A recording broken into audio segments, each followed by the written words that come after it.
이 수많은 전통 예절을 아무리 상황에 맞게 뭐라 그래야지? 상황에 맞게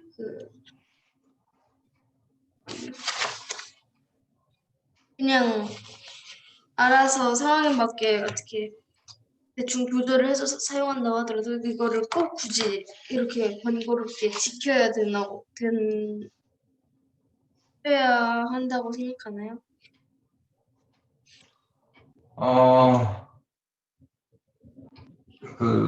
옛날 이것들이 생겨났을 때는 나름의 이유가 있겠지만, 하지만은 뭐 요즘은 상황이 많이 좀 달라져서, 굳이 그걸 지켜야 되는가 싶은 그런 부분도 있었습니다. 뭐 예를 들면, 이 측에서 어쨌든 어른들을 존중하고, 뭐 그런 부분도 있어서, 어, 했던 부분들이라든가 아니면 음양사상에 기초를 했던 그런 부분이었던가 있는데 그런 음양사상이나 이런 것들이 과연 과학적으로 이렇게 신빙성이 있는 건가라는 부분에 의문이 있기 때문에 그리고 이제 요즘에는 어른과 아이 뭐 이런 부분들 나이에 따른 서열 관계 이런 것들이 과거에 비해서 많이 약해졌기 때문에 그런 점에서 조금 이제 어, 받아들이기 힘든 그런 부분도 있었습니다. 대표적으로 뭐 문 밖에서 그러니까 뭐 인사를 드려야 한다고 하는 어떤 그런 부분들이라던가 아빠와 아빠는 겸상을 하지 않는다는 그런 부분이라던가 그런 부분들은 요즘에는 좀 많이 맞지 않는 것이 아닌가 싶습니다. 저도 그렇게 생각합니다. 그리고 저도 굳이 이렇게 저도 이걸 다 지키면 되게 번거로울 것 같다고 생각을 하고, 그리고 이게 실제로 뭐 윗목이니 아랫목이니 이런 식으로 이야기를 하는 건 되게 옛날 생각이고, 그리고 실제로 지키기 어려운 경우도 많고, 뭐 신준이 뭐 이런 것은 되게 뭐라 그랬지? 현재에서 이렇게 지키기 애매한 건데 이걸 꼭 굳이 다 지켜야 된다고 할 필요는 없을 것 같습니다. 그 중에서 가장 필요 없다고 생각되는 전통 예절은 무엇인가요? 그냥 아예 지키지 않아도 된다고 생각되는 것은 무엇인가요? 음, 아까도 얘기했지만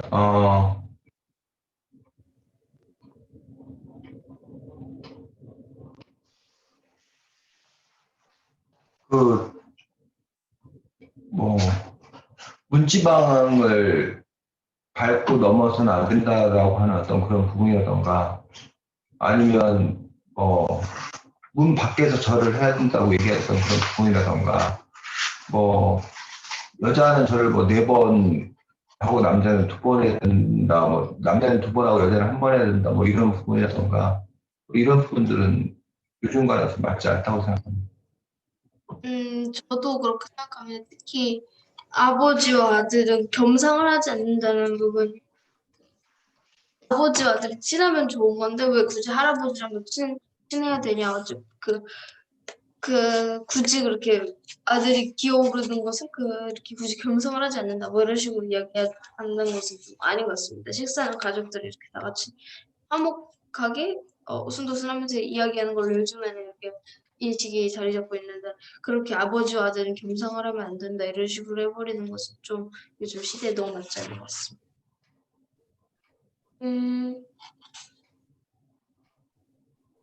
그러면 잠깐만요. 어디였지? 그러면 요즘에서도 그 전통 예절 중에 가장 중요하다고 생각되는 것은 무엇인가요? 지금 현대에서 또 우리 사람들이 꼭 지킬 필요가 있다고 생각되는 것은 무엇인가요?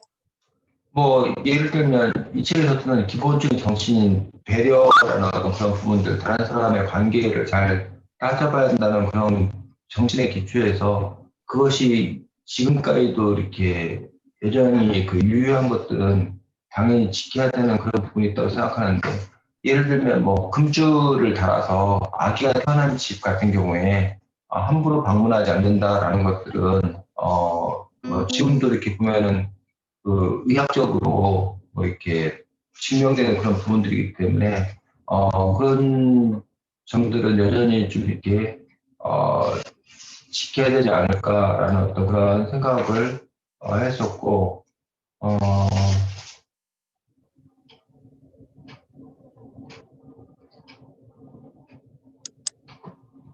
뭐 그런 정도를 생각을 했었고, 다른 부분들은 잘 모르겠어요, 사실. 남의 주장을 욕하지 않는다, 뭐 이런 것들도 받아들일 수 있을 거라고 생각합니다. 저는 남의 집에 너무 일찍이나 늦게는 가지 않는다. 전화도 일찍이나 늦게는 너무 일찍 너무 늦게는 하지 않는다. 이런 부분들이 요즘 뭐라 해야 되지? 10대들이 그 핸드폰을 너무 많이 사용하면서 막 밤늦게 막 카톡방에 초대하고 밤늦게 전화하고 뭐 이런 얘기들이 많이 있다고 하더라고요. 그리고 그러면서 점점 이런 문화를 이런 식으로 너무 상대방의 예의를 지킨다 뭐 이런 것도 필요하다고 생각을 합니다. 근데 그 부분에 대해서 저는 좀 반대되는 생각을 갖고 있습니다. 너무 밤늦게 뭐 하지 않는다 이런 부분들이 물론 지금도 이제 그 부분들은 맞는 얘기긴 한데 이것들이 옛날 과거 농경사회 그리고 지금처럼 전기 시설이 발달되지 않는 시대에 아침 일찍 일어나가지고 저녁에 이렇게 잠을 자고 모두의 생활이 다 같았던 어떤 그런 시대에는 그런 부분들이 분명히 그 예절이고 하지만 지금은 뭐 24시간 다 활동할 수 있는 그런 시대다 보니까 사람들의 그 생활 리듬 패턴 자체가 많이 달라서 어떤 사람들은 주로 밤에 활동하는 그런 사람들도 있고 또 어떤 사람들은 물론 지금처럼 물론 아직도 다수는 낮에 활동을 하지만 그리고 핸드폰 뭐 이런 전화 이런 것들도 예전에는 전화 벨 울리면 전화 벨 소리가 나는 형태밖에 없었지만 지금 무슨 뭐 무음 처리를 해놓는다던가 뭐 전화를 안 받아도 된다던가 뭐 등등 다양한 어떤 그런 부분들이 있기 때문에 그러니까 뭐 그 사람이 자고 있는데 뭐 전화한다거나 이건 문제가 되겠지만 각자의 생활 패턴이 좀 다르고 또 사람들의 생활 패턴을 알 수 있다면 그 단톡방 이런 것들도 자기가 음소거 같은 걸 해놓을 수 있기 때문에 뭐 자기가 새벽에 깨어서 급하게 일을 해서 뭐 거기다 기록을 남기고 그러고 나서 이제 뭐 저기 하는 사람은 아침에 자기가 보고 싶을 때 봐서 일을 처리하면 되는 것이기 때문에 과연 그게 밤 늦게 하면 안 된다라고 하는 어떤 그런 부분들이 밤 늦게가 문제인지 아니면 상대방의 생활 패턴이나 이런 걸 고려하지 않는 게 문제인지 즉 두 사람 사이에 그 단톡방 안에 서로 합의만 된다면 저는 그것들은 예의에 어긋난 것은 아니라고 생각합니다. 그러네요. 그런 점에서 이제 그 예의 예절이라는 게 도대체 어떻게 돼야 되느냐? 과거에 그 했었기 때문에 예의 예절을 지켜야 되는 건가? 어, 전통이라는 이름으로. 근데 저는 개인적인 생각인데 그건 아니라고 보고 그 전통적인 예절이 생겨난 이유를 따져서 그 이유가 지금도 합당하면 계속 지켜야 하고 근데 그 상황이나 여건이 바뀌었다라면 그걸 굳이 지킬 필요가 있는 건가라는 부분들에 대해서 일찍에서도 그 얘기는 계속 하고 있다라고 보고 있습니다.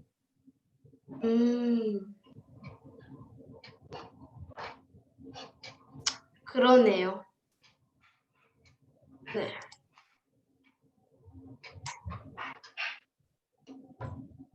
여기까지 했어요. 네. 자, 그래서 이 책을 보면서 우리가 안다는 것, 이게 전통 예절이라는 거를 안다는 것과 또 그걸 지금 계속 지켜야 한다는 것은 사실은 좀 이렇게 별개의 문제라고 생각합니다. 그래서 이 책을 통해서 우리에게는 이러한 전통들이 있었구나, 과거에 있었구나라고 일단 알아볼 필요는 있다고 생각합니다. 근데 이제 그 중에서 이제 이것들을 현재에도 계속 지켜야 하는가라는 부분들을 한번 또 생각을 해봐야 되고 또 현재에 어떤 식으로 바뀌어야 하는 건가라는 부분들도 한번 생각을 해봐야 되고 그런 부분들을 좀 이렇게 가려서 볼 필요가 있다고 생각을 합니다.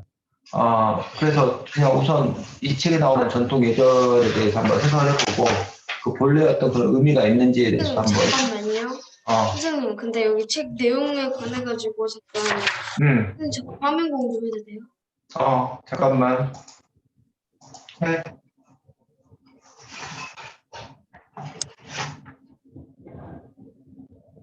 이렇게 돼 있거든요. 근데 이 책에서는 양수는 홀수이고 음수를 2로 나누어 떨어진 짝수라고 표현했는데 저희는 요즘 양수를 0을 사이에 두고 이렇게 이쪽 자연수 그러니까 1, 2, 3, 4, 5 이런 식으로 가면은 양수라 그래. 그러고 마이너스 1, 마이너스 2, 마이너스 3 이렇게 음수라 그러잖아요. 이거는 수학적 개념하고 동양 철학 개념이 달라서 그래. 지금 이 수학에서 쓰는 이 음수, 양수는, 양수는 플러스, 음수는 마이너스. 영어로 말하면 수학적 개념에서는. 근데 동양 철학적 개념에서의 음과 양이라는 음양 이론이 있는데 그 음양 이론에서는 홀수가 양수. 태양할 때 그 양이야. 반대로 그 짝수가 음의 음수. 그렇기 때문에 이런 쉽게 말하면 동음이어야 소리는 같은데 뜻은 서로 다른 그런 부분으로 이해를 해야 되겠지. 네. 그리고 다른 거죠, 개념이. 전혀 다른 거지. 그래서 과거에는 우리가 지금 네가 말한 음수, 0 밑에 그 수에 대한 개념이 없었어. 우리가 예를 들면 뭐 자연수만 알고 있었고 뭐 유리수, 무리수 이런 거는 또 모르고 그때 나중에 이제 그 수학적 개념들이 이렇게 확장된 거거든. 발달하면서 그렇기 때문에 이거는 어쨌든 동물이에요. 뜻은 같은 아니면 소리는 같지만 뜻은 다른 어떤 그런 경우로 봐야 되기 때문에 요거는 수학에서 얘기하는 거고 아까 여기 책에 나오는 건 동양 철학에서 음양의 그 이치와 조화를 따지는 어떤 그런 부분들. 그래서 남자는 양, 여자는 뭐 이런 식으로 숫자는 홀수는 양, 짝수는 낮과 밤에서 낮은 양, 밤은 이런 식으로 온 세상의 모든 것들이 음양의 조화를 이루고 있다라고 생각하는 동양 철학의 어떤 중요한 어떤 그런 생각들 중에 하나의 것들을 볼 수가 있고 그러다 보니까 갖는 문제점도 있어. 이런 음양 사상이 갖는 문제점들. 어떤 문제점이 있을까? 글쎄 여자랑 남자를 차별하는 거요? 그럴 수 있다는 거지. 양은 좋은 것, 음은 불길한 것.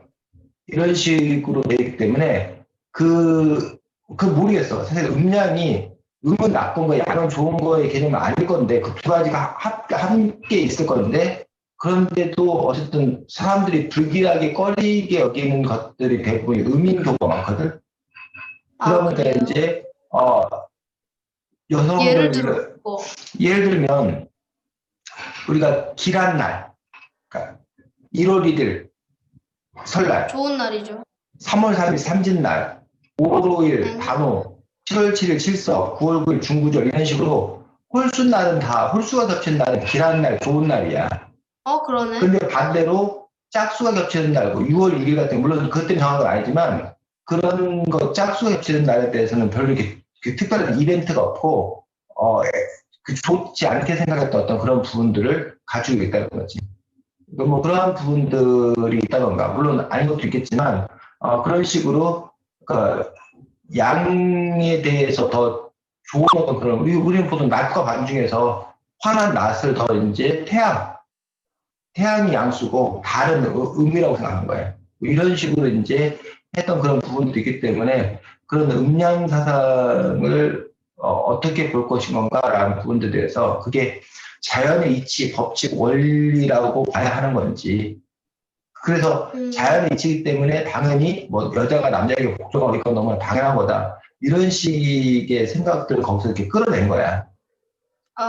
그래서. 근데 과연 그것이 올바른 건가라는 부분들은 의문이 있는데, 또 이제 과학적으로 보면, 또 사실 전기 같은 것도 뭐 그 양전기, 음전기 이런 것들이 또 있어갖고 전기가 되고 이런 걸 보면은 그것들이 또 전혀 비과학적인 어떤 그런 부분도 아니기 때문에 뭐 그런 점에서 사실은 좀 이렇게 더 따져봐야 됐던 그런 지점들이 있다고 생각합니다.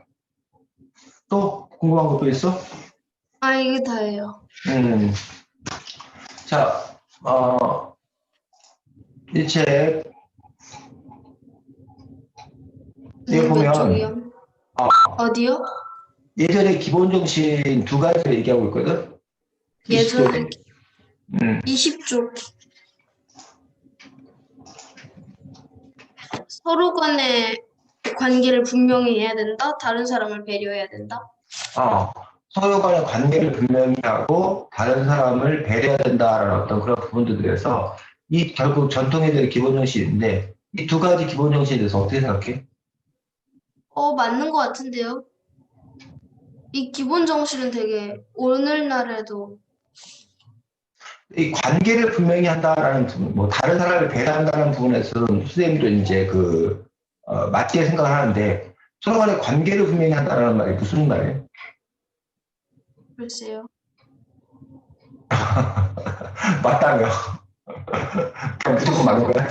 그냥 높은 사람은 뭐라 그래야 되지? 응. 너랑 나랑 무슨 관계야? 선생님이랑 응. 그거요. 선생님이랑 그거하고 제자? 네가 선생님과 학생, 선생님과 제자의 관계잖아. 네. 너랑 뭐 엄마와의 관계는 부모와 자식의 관계잖아. 네. 너랑 소민이의 관계는 언니와 여동생의 관계잖아. 음, 그러니까 이런 네. 관계를 분명히 해야 된다는 거야, 전통 예절에서는. 음, 근데 그게 좋을까? 꼭 그렇진 않을 수 있겠네요. 어떤 면에서? 그러면 골치 아파요. 무슨 말이야, 골치 아프다는 게. 그냥 여러모로 헷갈리는 게 너무 많고, 그리고 그러면 오히려 관계가 좀 더 멀어질 수도 있고,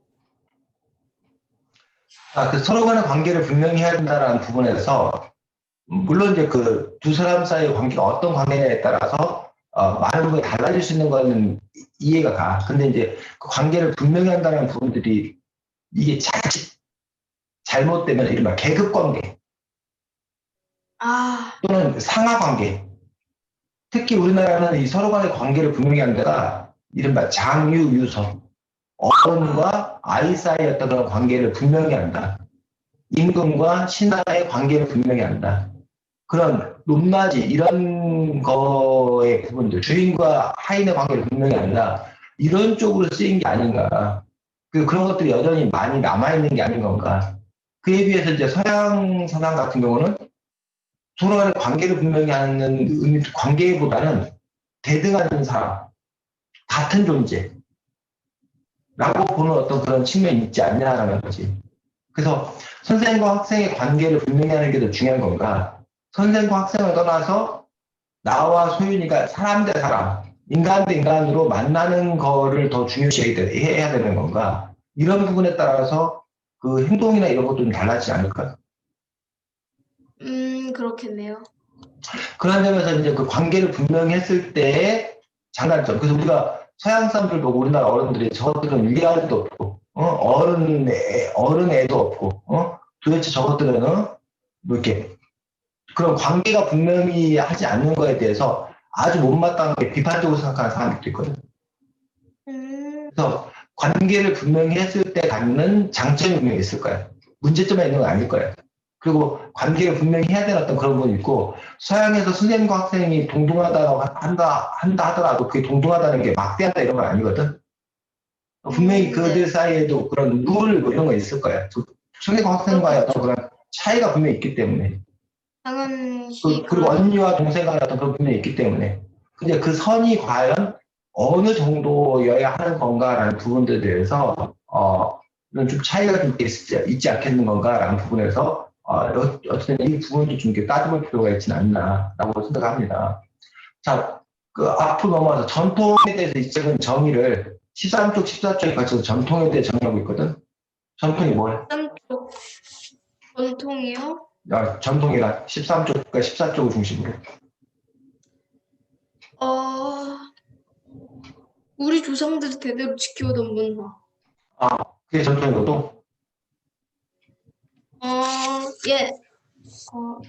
살아 움직여서 현재 우리들에게 좋은 영향을 끼치면서 앞으로의 삶의 방향까지도 알려줄 수 있는 거. 두 가지.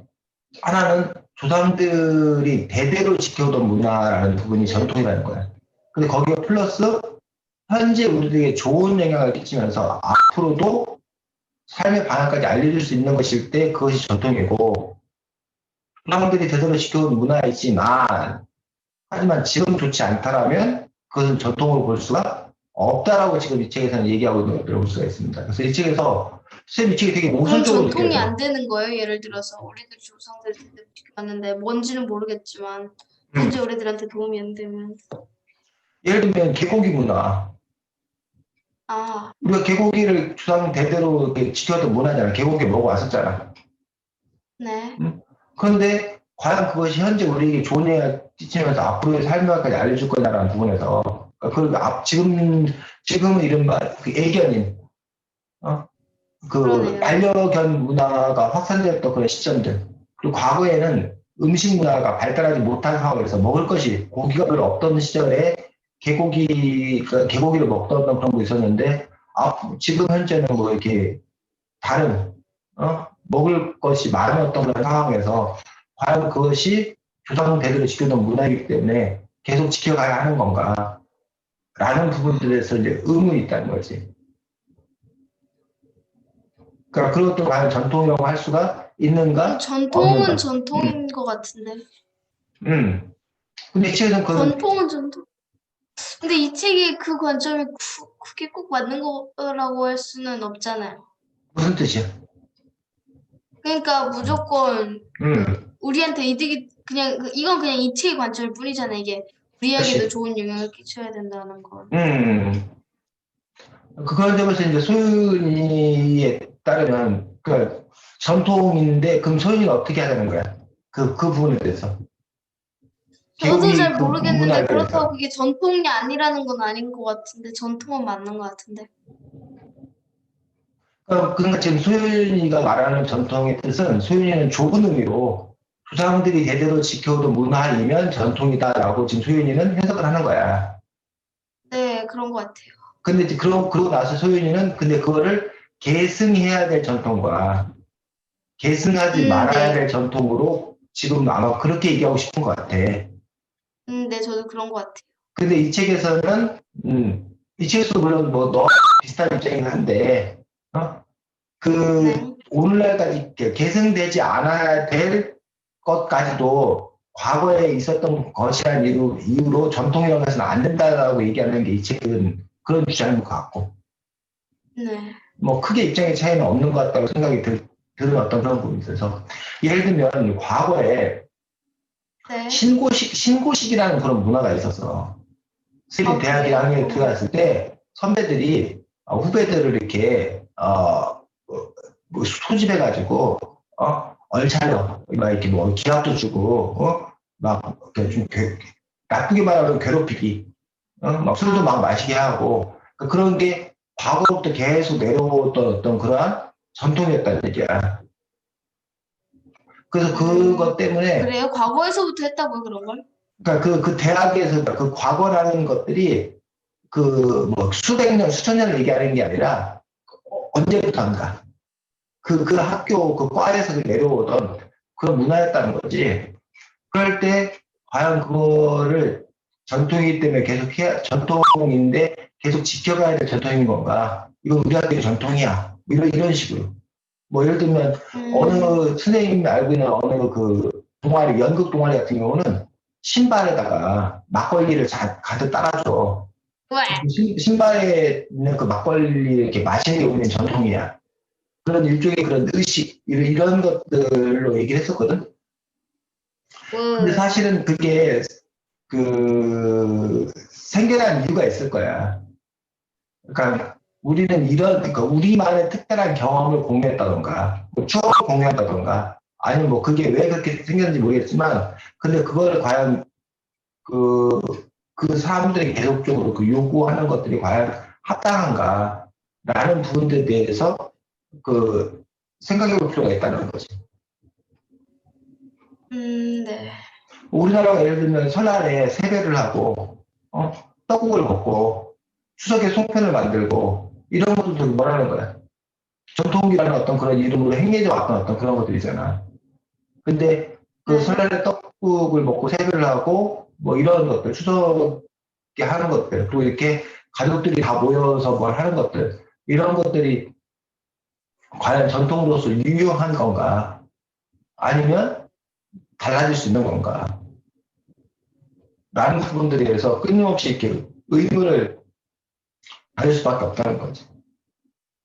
그러네요. 어쨌든 그래서 아까 선생님이 얘기를 했는데 우리가 안다는 것과 그걸 계속 지켜야 한다는 것은 다른 어떤 그런 문제이기 때문에 일단은 뭐 이렇게 안다는 것, 우리 이런 전통 문화가 있었다는 걸 안다는 것들, 그래서 우선 알고 그 나서 그거를 행할 건가 안 하는 부분들은 또 따져봐야 될 부분이 있다고 생각합니다. 23쪽에 보면 어른 앞에 대해서 설 때의 자세는 어떻게 되는데? 어른 앞 20, 24쪽. 손과 다리를 23쪽. 함부로 놀리지 않고, 에? 그래서 한번 놀려서 자연스러우면서도 공손한 자세를. 그게 어떤 자세냐고. 음, 왼손이 오른손을 감싸듯이 쥐고, 음. 마주서서 손을 앞으로, 네. 그래서 보면 24쪽과 25쪽에 요 자세가 나와야지 그림으로. 그러니까 이렇게 하고 해야 거지. 손을 이렇게 맞잡고. 그러니까 이 부분들에 대해서 어떻게 생각해? 뭐가요? 이건 그 자세에 대해서 아니면, 오늘날도 계속 지켜야 된다고 생각해? 아니면 특별히 이럴 필요가 없다고 생각해? 특별히 지킬 필요 없을 것 같은데, 그냥. 왜? 너무 지나친 그거라고 생각이 들어요, 저는. 어떤 점이? 그냥 이렇게 뭐 손을 오른손 왼손 한 다음에 이렇게 굳이 차려서 이게 하고쯤 되게 불편하거든요. 근데 솔직히 음. 그래서 그러면서 그냥 자기가 제일 예에 어긋나지 않으면서도 자기가 제일 자기 딴에 편한 자세를 취하는 게 좋을 것 같은데 저는. 예의 어긋나지 않아서 편한 자세가 어떤 자세인데 네가 볼게. 너가 얘기해. 글쎄요. 그 근데 부분, 굳이 모르겠네. 자, 여기서 이제 우리가 두 가지가 있을 텐데, 소연이가 그럼 그건 동의하는 것 같아. 어른들 앞이나, 어떤, 어른들 아니더라도 어쨌든 남들 앞에서, 그러니까 보기 안 좋은 자세. 라는 부분들로 하지 않아야겠다라는 어떤 그런 부분들. 예를 들면 뭐, 이렇게 이런 우리가 짝다리 짓는다고 그러는데, 다리 한쪽으로 이렇게 아, 뭐 하고 한다던가, 좀 이렇게 뭐 고개를 뭐 이렇게 시선을 안 맞추고 고개를 뭐 푹 숙여 있다던가, 다리를 계속 발을 땅을 막 쿡 그건 아니죠. 찬다던가, 이런 거에 대해서는 우리가 불량스럽게 생각하는 그런 부분이기 때문에, 그러지 말아야겠다라는 데는 동의를 하는 것 같아. 근데 이제 어떤 사람들은, 그 사람의 기분을 나타내는 건데, 그것마저 어떠냐, 뭐가 문제냐, 뭐, 주머니에서 손을 이렇게 끼우고 있다던가, 그런 것들에 대해서 서양애들은 그렇게 하지 않냐. 편하게 그냥 하지 않냐. 그것도 허용해야 되지 않냐라고 주장하는 어떤 그런 사람들이 있다는 얘기지. 또 한 가지 측면은 지금 소희가 보기에 이게 뭐 왼손을 위에 올린다, 오른손을 위에 올린다, 이게 되게 불편해 보인다고 얘기했잖아. 네. 근데 이게 불편한 건가 아니면 그냥 낯선 건가. 그러니까 소희가 어렸을 때부터 이런 거가 이렇게 습관화돼 있다라면 이게 하나도 뭐하지 않을 거란 얘기야. 불편하지 않을 거란 얘기야. 그렇겠네요. 그러니까 전통 예절을 어렸을 때부터 가르치면 이게 몸에 배어서 익숙한 거야. 그럼 불편하지 않을 거야. 근데 기본적으로 요즘 어린이들은 전통 예절을 어릴 때부터 이렇게 가르치고 기본적으로 몸에 배어 있지가 않잖아요. 그러니까 이제 거기에서 이제 그 논란이 생기는 거지. 아이들에게 이런 전통 예절을 가르쳐야 되는 건가. 가르치면 그게 몸에 배이고, 몸에 배이면 편하게 생각할 거라는 얘기지. 그런데 안 가르쳤어. 그러니까 불편해. 불편한 거 하지 말자. 이런 식의 얘기는 사실 어떻게 보면은, 논리적으로 맞지는 않을 수 있다는 거지.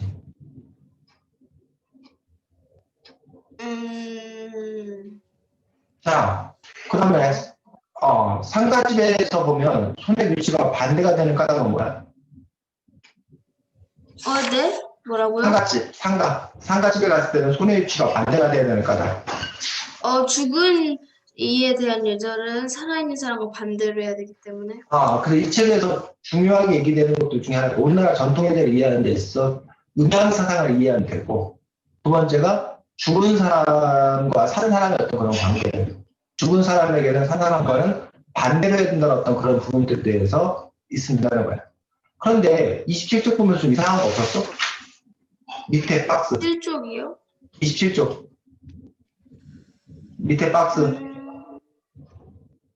설날이나 추석 때 지내는 차례 때에도 남자는 왼손 오른손 위, 여자는 오른손을 왼손 위에 올려놓는다.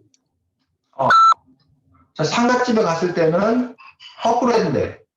그런데 제사를 지낼 때는 그렇지 않대. 똑같이 한대. 이상하지 않아?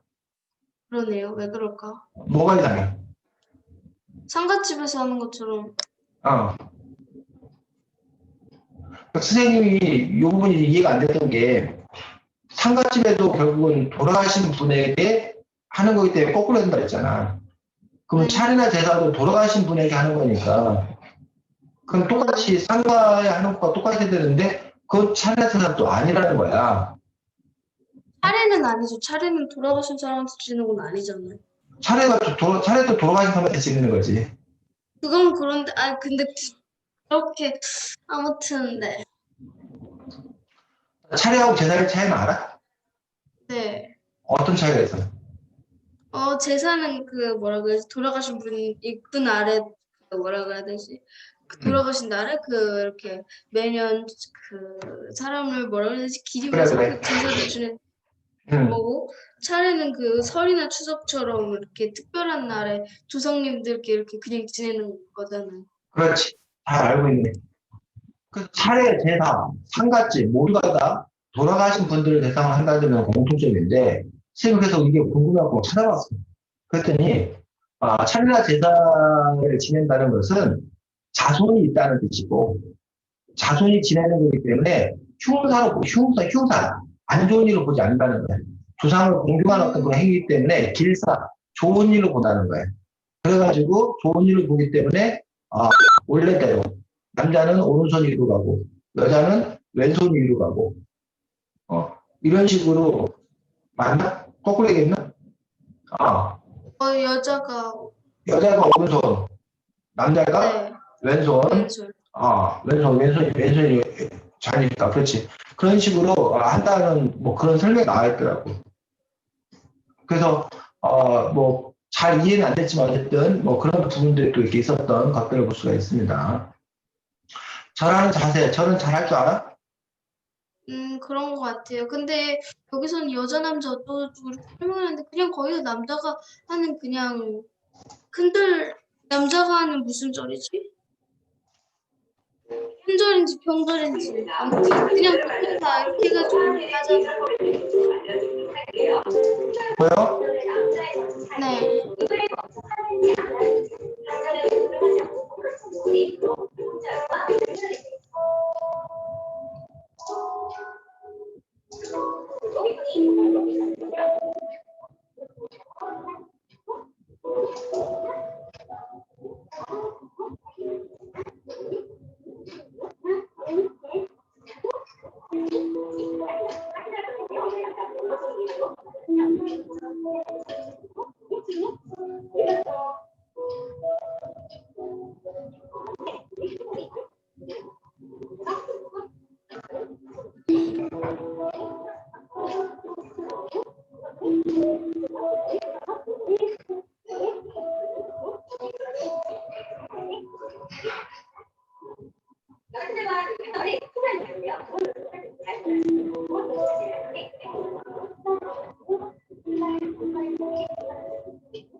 대충 알 것 같아요. 좀 빨라서 잘.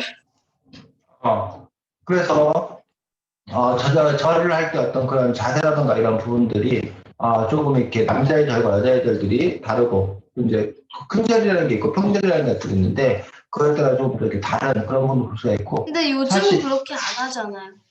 어, 근데 그거에 대해서 이제 전통을 따지는 분들은 이제 뭐 하라고 그러고, 예대를 모른다고 그러고, 버릇없다고 그러고, 어?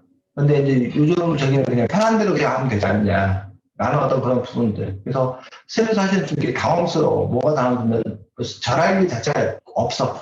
선생님이 어렸을 때, 옛날 젊었을 때까지만 해도 그냥 이렇게 어디 갔다가 오랜만에 집에 오면 아버지께 절을 했었어. 또 예? 오랜만에 처가에 가면 장인 장모님께 절을 했었어. 근데 어느 순간부터 그 절을 안 해, 선생님도. 절을 하는 어떤 그런 부분들이 좀 사라졌어. 그리고 선생님이 그래서 절하는 경우는 요즘에 이제 문상 갔을 때, 상가집에 문상 갔을 때 절을 하게 되는데, 그럴 때 사실은 이렇게 보면은 이제 아까 여기서 말한 대로 손을 이렇게 어디다 올려서 저기 해야 되는데, 보통 손 올리지 않고 그냥 놓고 이렇게 절을 하거든? 그러면서 늘 이제, 아유, 이거 원래 갖춰서 절을 해야 되는데, 라든가 뭐 이런 생각을 하는데, 또 한편에서 그냥, 아유, 뭐 이렇게 마음을 담는 게 중요하지. 그런 형식이 뭐하게 중요해. 라는 어떤 그런 생각들 속에서 사실 이렇게 갈등하는 어떤 그런 경우들을 볼 수가 있습니다. 네.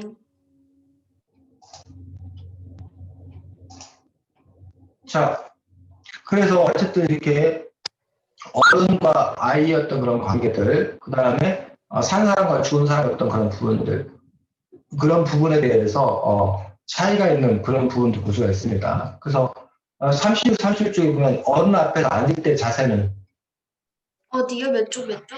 36, 37쪽 어른 앞에서 앉을 때의 자세.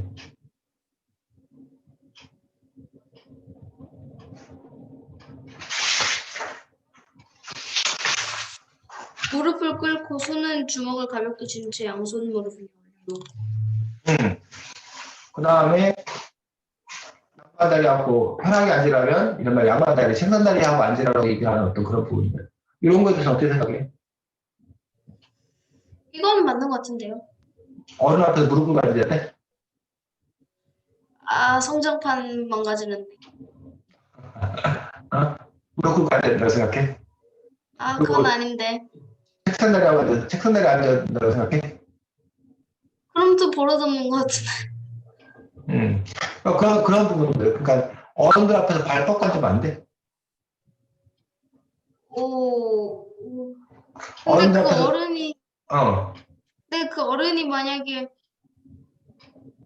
예를 들어서 그냥 편한 뭐 엄마 아빠라든지 이런 경우에도 그게 그냥 진짜 완전 진짜 이게 애매하네. 어른 앞에서 발 뻗고 앉는 건 어때? 발 뻗고 앉는 건. 그것도 버릇없는 것 같은데 어떻게 보면.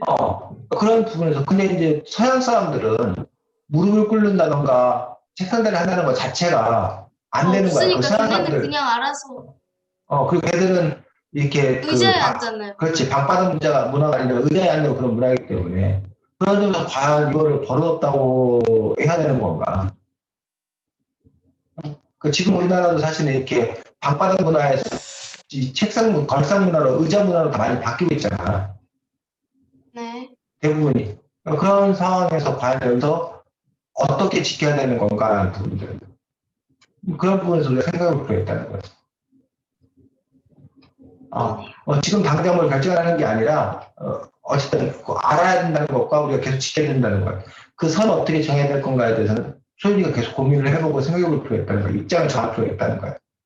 자, 어느 앞에서 밖으로 나갈 때는 어떻게 해야 되는데, 40쪽에. 뒷걸음질로 멀리 나가보라고요. 뒷걸음질로, 물러나고 등을 보이면 안 된다는 거야. 이거에 대해서 어떻게 생각해? 이게 왜 굳이 이게 진짜 왕처럼 이렇게 높으신 분한테 예를 갖추다 뭐 이런 거라면 이런 것도 아니고 어른 앞에서 이렇게 물러날 때 뒷걸음질로 하고 이거 진짜 그냥 좀 살짝 불필요한 것 같다는 느낌이 들어요. 그럼 왕 앞에서는 그래야 된다고 생각해. 왜? 그거는 옛날에는 그냥 그건 살짝 벽이 다르니까 그 사람들이랑. 지금도 이렇게 교장 선생님이나 뭐 상 받을 때, 바로 등 돌려가지 네. 말고 뒤로 이렇게 해서 이렇게 가라고 한다던가, 몇 걸음 뒤로 물러난 다음에 뭐 간다고 한다던가, 이런 걸 가르치는 경우가 있어. 졸업식 뭐 이런 거 상 같은 거 받을 때, 뭐 이런 걸 그래요? 가르치는 경우가 있어.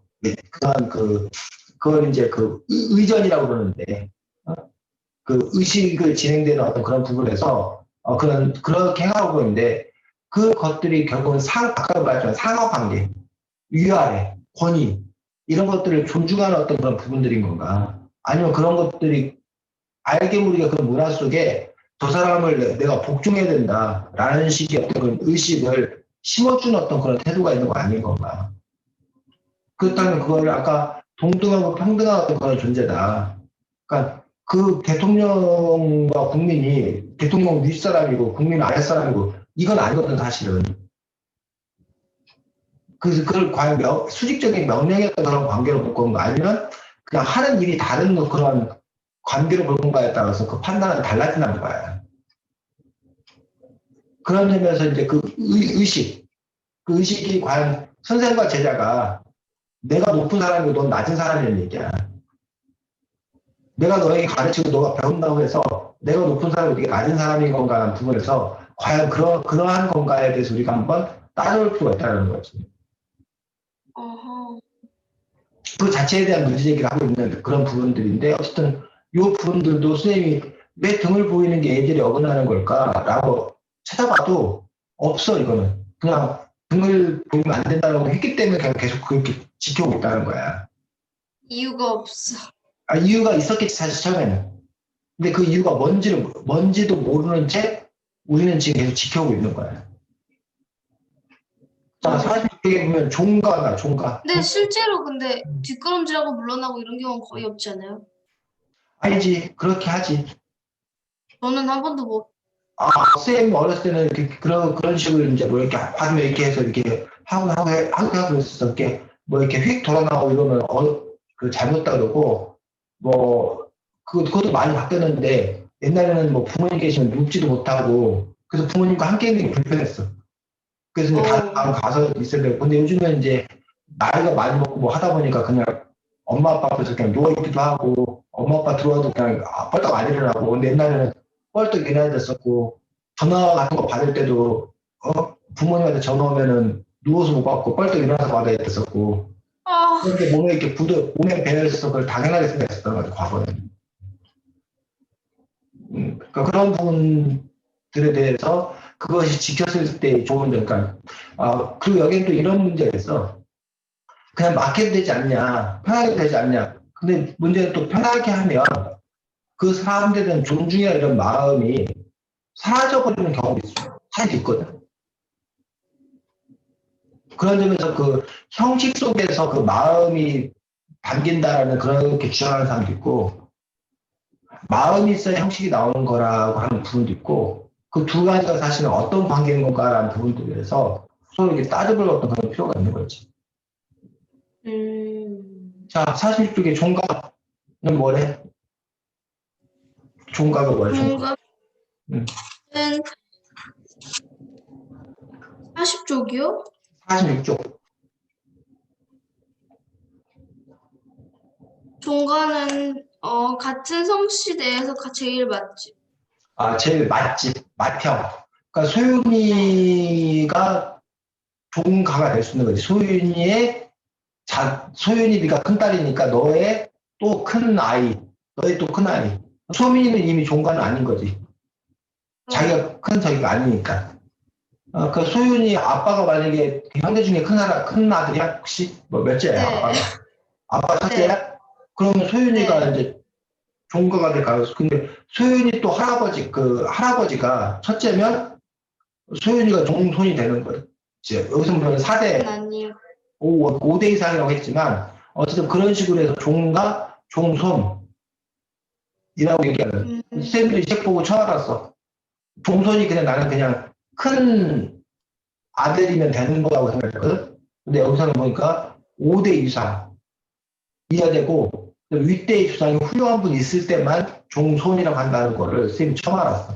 요즘은 그냥 우리 종손인데라고 얘기하는 게 이 책이 잘못되었는데, 소윤이 할아버지가 만약에 첫째고, 아버지가 첫째고, 소윤이가 첫째면 소윤이가 종손이라고 쌤이 알고 있었거든. 그동안은. 근데 이 책에 보니까는 그 정도 갖고는 안 되고, 5대 이상이어야 되고, 윗대 이상이 게다가 훌륭한 분이라는 조건이 갖춰졌을 때만, 진정한 종손이다라고 얘기하고 있는 것들을 볼 수가 있습니다. 자, 사당과 신주는 알아? 알긴 알아요. 뭐 신축단지 모시듯 하다 뭐 이런 거 있잖아. 그렇지. 근데 신주는 뭐래? 49쪽에 보니까.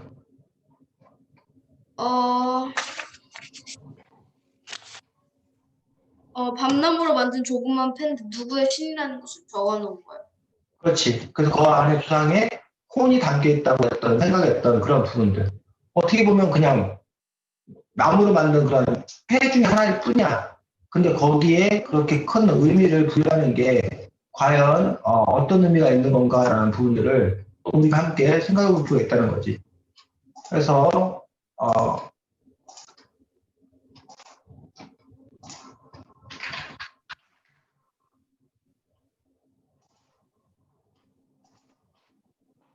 네. 어,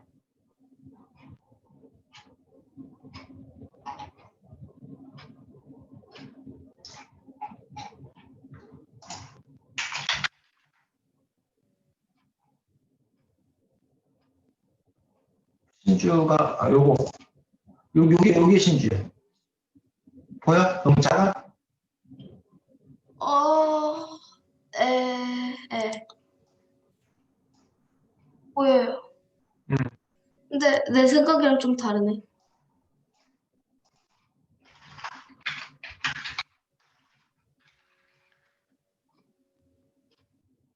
이건 신주 따지는 신주를 모신 어,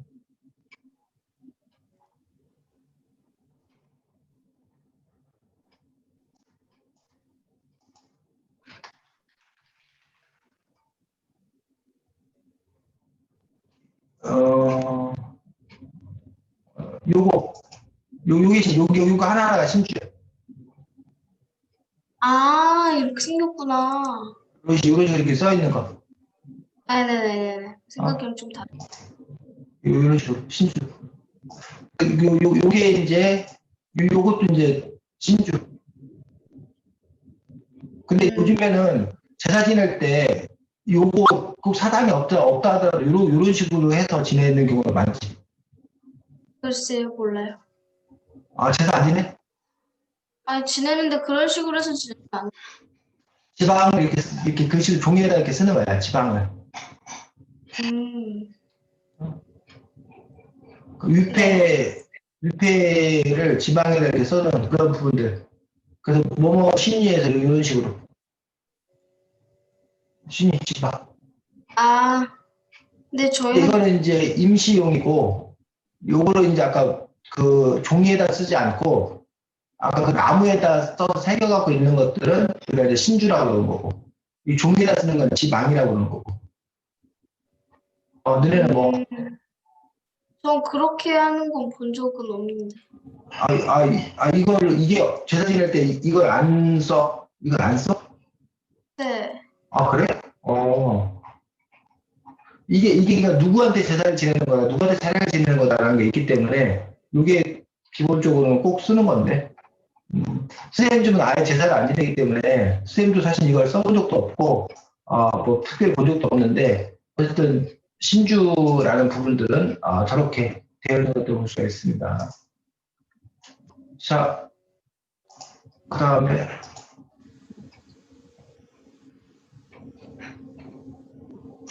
4대 봉사란 뭐야? 57조. 사대 4대 보면은 봉사. 아버지, 할아버지, 증조 할아버지, 고조 할아버지까지만 제사를 모시는 거예요? 그래서 과거에는 4대 봉사를 했기 때문에 제사가 아, 지금 고조할아버지 제일 때문에 네 분에다가 할머니 네 분이니까 8번.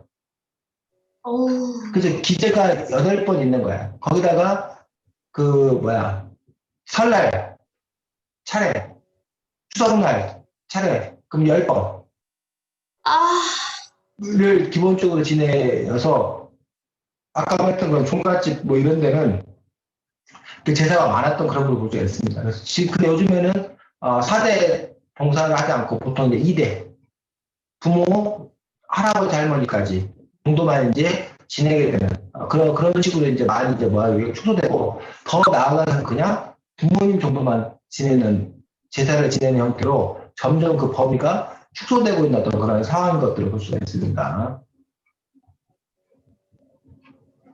자, 71쪽에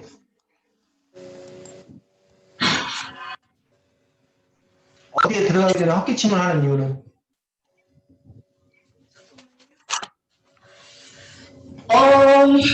미리 임기처분해서 안에 있는 사람이 맞이할 준비를 할 수 있게 하기 위해서 오늘날의 노크가 같은 의미. 이거 어떻게 생각해? 예의를 지키기 위해 필요하다고. 이건 쌤도 당연히 지금도 필요하다고 생각하거든?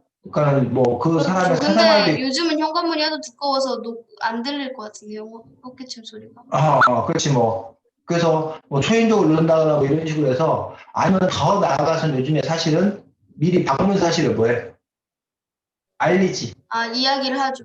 나 언제 갈 거야, 뭐 언제 가도 돼, 뭐 이런 식으로 이렇게 하는 뭐 그런 부분들이 이제 어쨌든 상대에 대한 어떤 그 배려라는 측면에서 이런 것들이 여전히 유효한 어떤 그런 부분이 있지 않나라고 생각하는 그런 부분이 있습니다. 자, 75쪽, 요즘은 76쪽에. 초인종을 누르지 않아요? 75, 76쪽.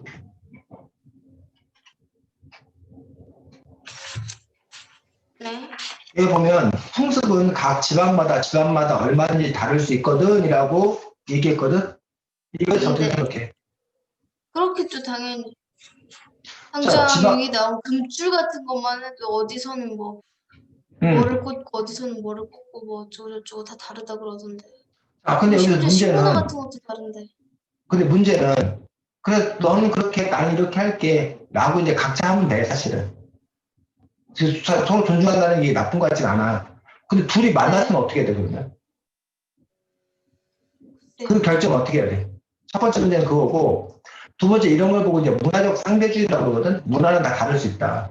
근데 그렇다고 해서, 과연 예를 들면 식인 풍습, 사람을 잡아먹는 풍습, 우리나라에서 그건 개고기를 먹는 풍습, 이거에 대해서, 야, 우리가 그거 말고 생각하지 마. 각자의 고유의 문화가 있는 거야. 라고 봐야 될 것인지. 아니면, 그렇다 하더라도, 사람이면 누구나 공통적으로 지켜야 될 그런 부분도 있는 건지. 그런 점에서 지금 이제 요즘에 그런 갈등이 있는 거야. 북한이나 중국은 자기 나름대로 뭐 민주주의를 하고 자기들 나름대로 인권을 존중한다고 생각하는 거야. 근데 이른바 서양의 기준, 우리나라의 기준으로 보면 북한이 그 인권을 침해하고 막 문제가 있는 거야. 그런 점에서 과연 그거를 또 예를 들면 예전에 봤던 여성 할례, 아프리카 뭐 이런 데서 치러진 여성 할례에 대해서 그들의 풍습이고 그들의 전통이니까 존중해야 된다고 하는 건지, 그 이슬람 사람들이 쓰는 히잡 문화, 이런 여성의 히잡 문화, 이런 것들을 존중해야 되는 건지, 아니면 그것이 맞지 않는 것이기 때문에 그건 고쳐야 된다고 우리가 요구할 수 있는 건지, 라는 점에서도 이제 문제가 있을 수 있다는 거지. 그러네요. 그래서 이렇게 문화나 전통 이런 것들은 과연 상대적인 거고 각각 다를 수 있는 것인지, 아니면 이른바 요즘에는 글로벌 스탠다드라고 그러는데 국제사회 어떤 그런 기준들이, 물론 과거에는 서로 교류할 일이 없었기 때문에 그런 문제가 없었지만 지금 서로 교류할 일이 많은 어떤 그런 상황들 속에서 그러면 공통의 어떤 그런 기준들은 마련돼야 하는 것인지, 뭐 이런 부분에 대해서도 함께 생각해볼 그런 필요가 있는 거죠. 자, 88쪽의 악수 문화 같은 경우가 어떻게 그렇지? 외국의 악수 문화와 우리나라의 악수 문화가 어떻게 다르다는 거야? 외국 사람들은 이렇게 그냥 허리도 굽히지 않고 한 손으로 악수를 하는데 우리나라 사람들은 윗사람이 내민 손을 그 소중한 물건 받듯이 잡는다. 자, 그렇다면 한국 사람, 외국 사람 만났을 때 악수를 어떻게 한다는 거예요? 애매하네요. 이런 그냥 부분들에 외국 사람은 한 대해서 손으로 하고 우리나라 사람은 소중한 물건 받들듯이. 그러니까 외국인이 한국 풍습을 따라야 하는가, 한국인이 외국 풍습을 따라야 되는가? 그럼 각자 자기 것대로 하면 되지 않을까요? 그러니까 미국인이 우리나라에 왔어.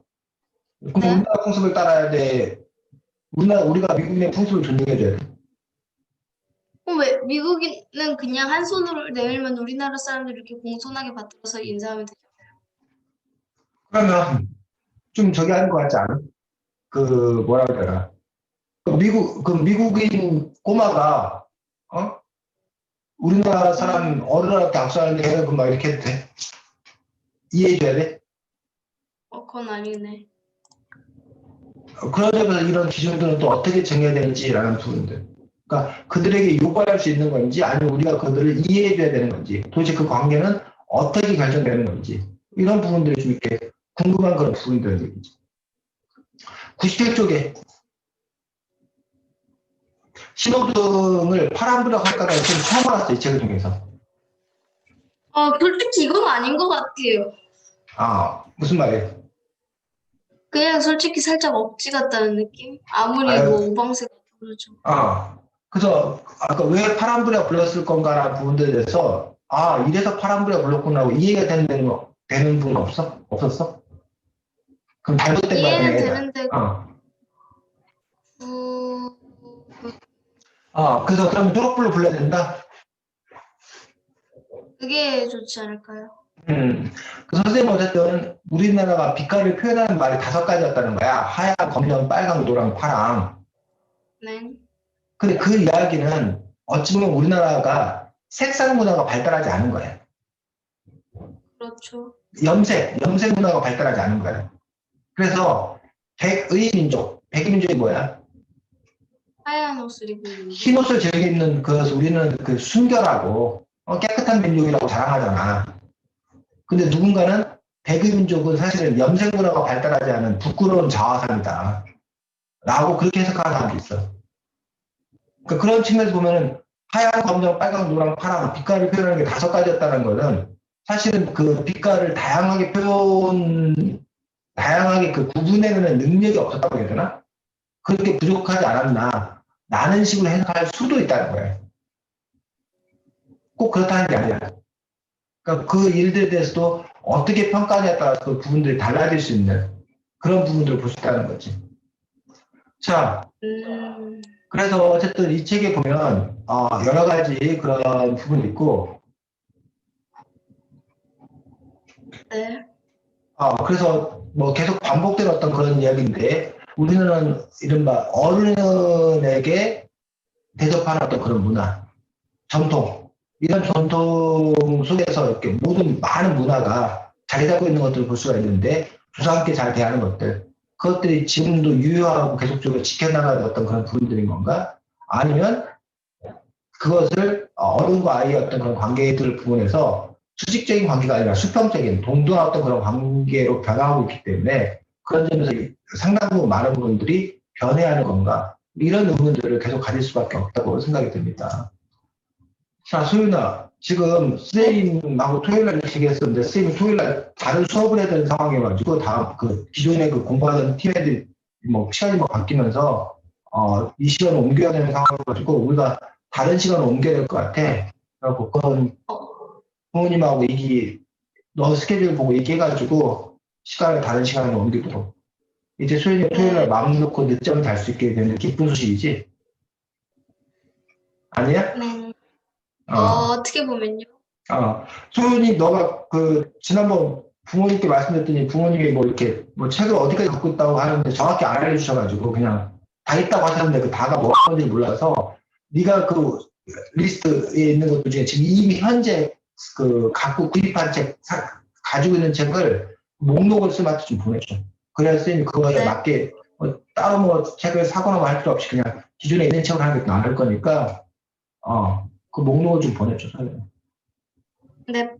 그리고 선생님 24일부터 휴가여가지고 2주는 쉬고 그리고 나서 이제 내년에 만날 거야. 내년에 소윤이가 내년에요?